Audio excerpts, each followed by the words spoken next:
नमस्कार साथियों विगत मंगलवार को नई दिल्ली के विज्ञान भवन में आयोजित एक प्रेस कॉन्फ्रेंस में भारत के मुख्य चुनाव आयुक्त राजीव कुमार ने अपने सहयोगी आयुक्तों ज्ञानेश कुमार और डॉक्टर सुखवीर सिंह संधू के साथ झारखंड विधानसभा के चुनाव के लिए चुनाव कार्यक्रम घोषित किया। मित्रों, आज हम इस वीडियो में झारखंड प्रदेश विधानसभा 2024 के चुनाव के संपूर्ण कार्यक्रम, झारखंड विधानसभा की पिछली सरकार के कार्यकाल और झारखंड विधानसभा में जनता के मुद्दे क्या हैं, इन सारी बातों के साथ साथ हम यह भी जानने का प्रयास करेंगे कि क्या झारखंड विधानसभा का इतिहास अपने आप को दोहराएगा या फिर वो इतिहास टूट जाएगा इस बार। मित्रों, झारखंड विधानसभा का ये इतिहास रहा है कि कभी भी कोई सरकार लगातार 2 बार रिपीट नहीं हुई है। मित्रों, झारखंड प्रदेश के गठन के बाद अपने 24 सालों के इतिहास में कुल 4 चुनाव हुए, 13 मुख्यमंत्री बने और 3 बार राष्ट्रपति शासन भी लगा। मित्रों, चुनाव आयोग के मुताबिक झारखंड विधानसभा का चुनाव इस बार 2 चरणों में होगा। यह भी झारखंड विधानसभा के इतिहास में पहला अवसर है जब 2 चरणों में विधानसभा के चुनाव कराए जा रहे हैं। मित्रों, पहले चरण का मतदान 13 नवंबर को और दूसरे चरण का मतदान 20 नवंबर को होगा। चुनाव आयोग के मुताबिक झारखंड विधानसभा के चुनाव में कुल मतदाताओं की संख्या 2.6 करोड़ होगी, जिसमें से पुरुष मतदाता 1.31 करोड़ और महिला मतदाता 1.29 करोड़ होंगी। अगर युवा मतदाताओं की बात की जाए, जिनकी उम्र 20 से 25 साल के बीच में है, तो ऐसे मतदाताओं की संख्या 66.64 लाख होगी। अगर फर्स्ट टाइम वोटर की बात की जाए या उन मतदाताओं की बात की जाए जो पहली बार वोट करेंगे इस बार, तो उनकी संख्या 11.84 लाख है। दिव्यांग मतदाताओं की बात करें तो उनकी संख्या 10.03 लाख है। अगर 85 वर्ष से अधिक के मतदाताओं की बात करें तो उनकी कुल संख्या 1.14 लाख है, जबकि 100 वर्ष से अधिक मतदाताओं की संख्या 1706 है। मित्रों, झारखंड प्रदेश के 24 जिलों में कुल 81 विधानसभा की सीटें हैं और इन 81 में से 44 सीटें सामान्य, 28 सीटें शेड्यूल ट्राइब और 9 सीटें शेड्यूल कास्ट के लिए आरक्षित हैं। मित्रों, झारखंड विधानसभा में बहुमत का आंकड़ा 42 होता है, यानी 42। मित्रों, झारखंड विधानसभा चुनाव के लिए चुनाव आयोग कुल 29,652 मतदान केंद्र बनाएगा, जिसमें शहरी मतदान केंद्रों की संख्या 5,042 और ग्रामीण मतदान केंद्रों की संख्या 24,520 होगी। मित्रों, महिला संचालित मतदान केंद्रों की संख्या 1271 और युवाओं द्वारा संचालित मतदान केंद्रों की संख्या 139 होगी। मित्रों, झारखंड विधानसभा चुनाव के लिए पहले चरण के लिए नामांकन 18 से 25 अक्टूबर के बीच में होगा, जबकि प्रपत्रों की जांच 28 अक्टूबर तक, नाम वापसी 30 अक्टूबर तक और मतदान 13 नवंबर को तथा मतगणना 23 नवंबर को होगी। मित्रों, झारखंड विधानसभा के दूसरे चरण के लिए नामांकन 22 से 29 अक्टूबर के बीच, प्रपत्रों की जांच 30 अक्टूबर को, नाम वापसी 1 नवंबर तक, मतदान 20 नवंबर को, जबकि मतगणना 23 नवंबर को होगी।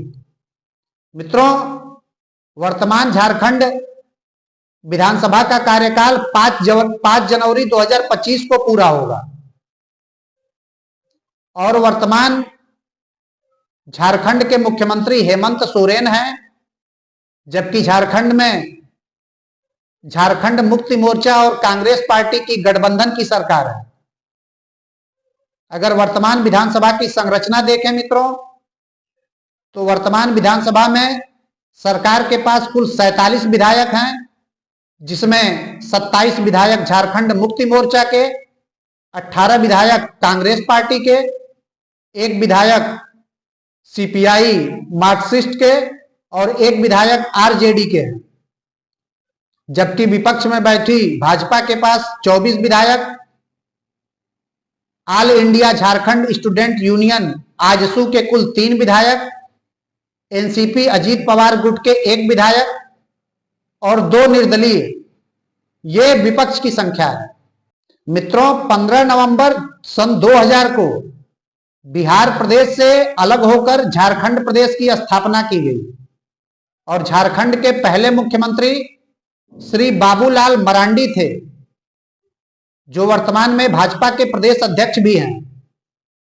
इसके अलावा मित्रों, झारखंड में मुख्यमंत्री के रूप में सबसे ज्यादा अवधि तक सेवा करने वाले नेता का नाम अर्जुन मुंडा है।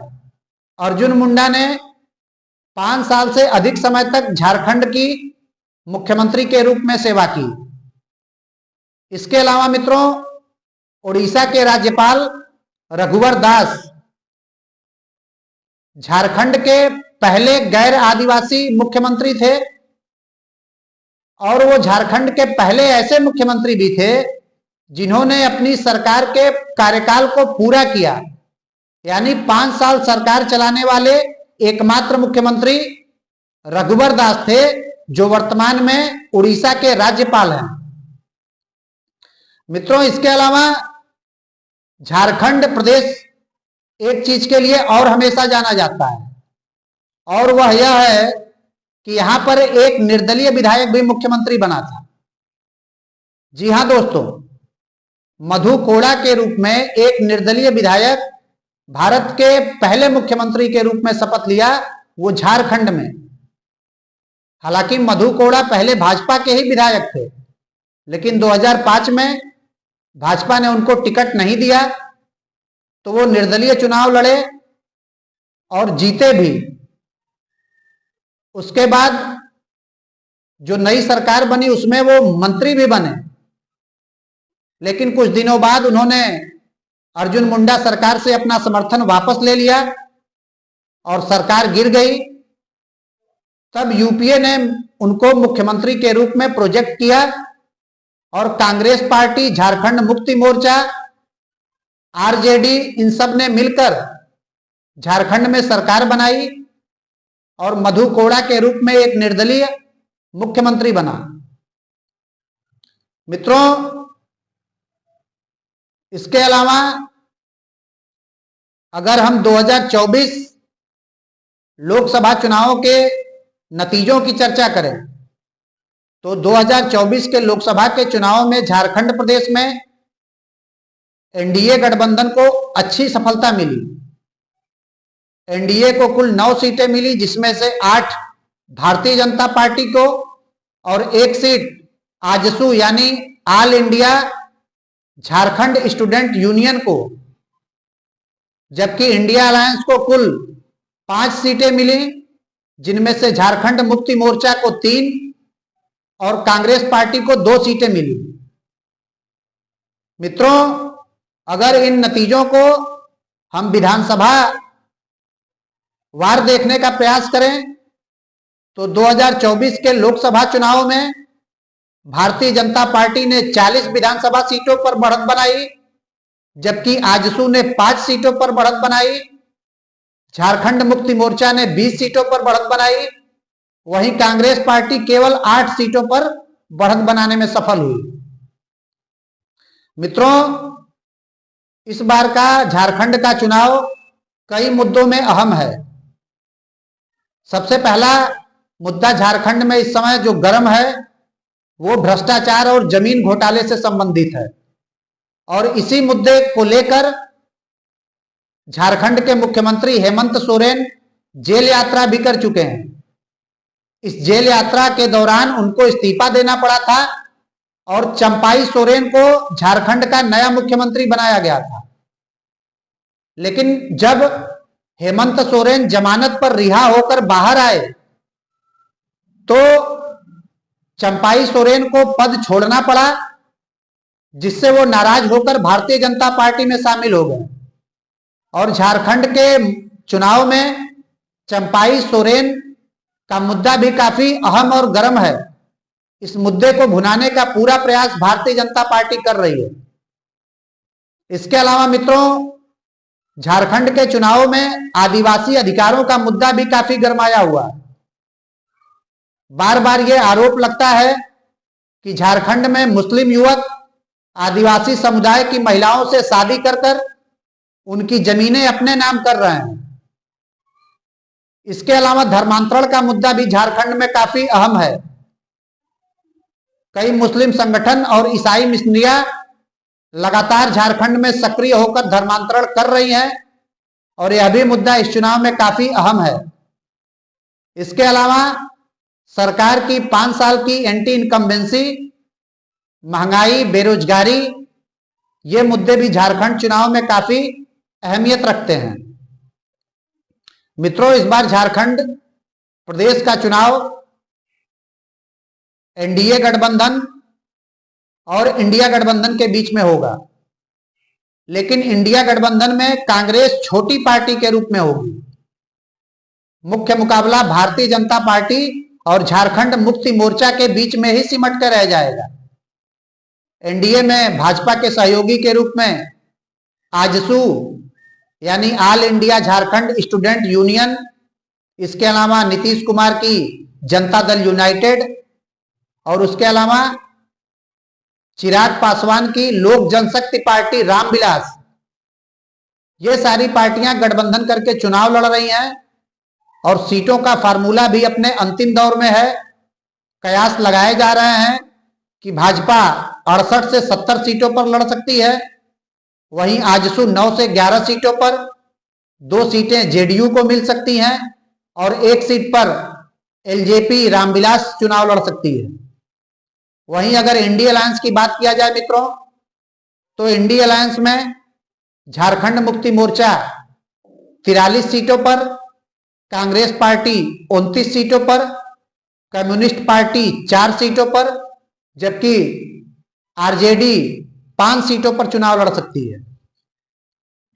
मित्रों, अगर इस चुनाव में प्रमुख नेताओं या प्रमुख चेहरों की बात की जाए तो भारत के प्रधानमंत्री नरेंद्र मोदी के अलावा झारखंड के वर्तमान मुख्यमंत्री हेमंत सोरेन, पूर्व मुख्यमंत्री और केंद्रीय मंत्री अर्जुन मुंडा, भाजपा के प्रदेश अध्यक्ष और पूर्व मुख्यमंत्री बाबूलाल मरांडी, झारखंड के पूर्व मुख्यमंत्री शिबू सोरेन, झारखंड के पूर्व मुख्यमंत्री चंपाई सोरेन और इसके अलावा आजसू यानी all India Jharkhand student union के नेता सुदेश महतो, भाकपा माले के नेता अरूप चटर्जी, कांग्रेस पार्टी के प्रदेश अध्यक्ष रामेश्वर उरांव, ये कुछ ऐसे नेता या चेहरे हैं जिनका प्रभाव झारखंड के चुनाव में होगा।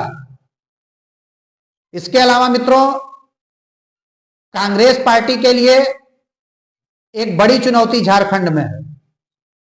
झारखंड प्रदेश के 24 साल के इतिहास में कभी भी कांग्रेस अपना सीएम नहीं बना पाई और इस बार भी कांग्रेस पार्टी क्षेत्रीय दल झारखंड मुक्ति मोर्चा की पिछलग्गू बन के ही चुनाव लड़ रही है, क्योंकि कांग्रेस पार्टी का जनाधार धीरे धीरे झारखंड में सिमटता जा रहा है और इस चुनाव में धर्मांतरण और आदिवासी अधिकारों के मुद्दे पर कहीं ना कहीं कांग्रेस और झारखंड मुक्ति मोर्चा, ये दोनों पार्टियां घिरती हुई नजर आ रही हैं। भाजपा इन मुद्दों को बढ़ चढ़कर उठा रही है।